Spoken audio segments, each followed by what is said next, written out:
Osel a jeho stín. Poutník si najal osla, aby ho odnesl do sousedního města. S majitelem se dohodli na ceně. Má to jen jednu nevýhodu, vysvětloval oslař. Když osla co chvíli nepoženu holí, půjde moc pomalu. Sedni si na něj a já za ním poběžím z holí až do města.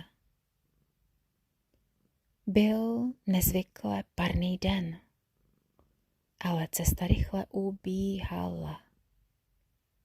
V poledne, kdy slunce peklo nejvíce, zastavili se, že si oddechnou. Posadím se do oslova stínu, řekl poutník, když se sedl z osla. Kde pak? Odsekl mu oslův pán. Tam budu odpočívat já. Jiný stín tu široko daleko není.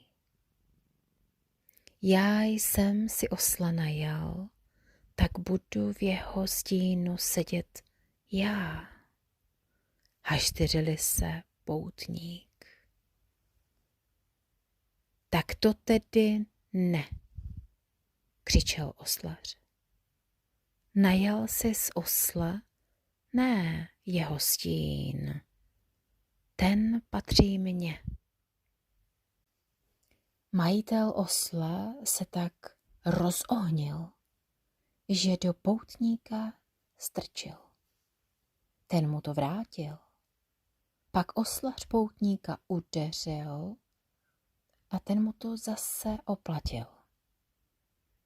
V okamžiku stáli proti sobě jako kohouti a zuřivě se prali.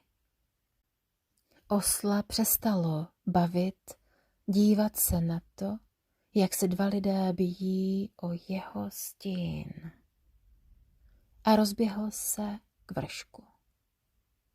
Za chvíli zmizel z dohledu a svůj stín si vzal sebou.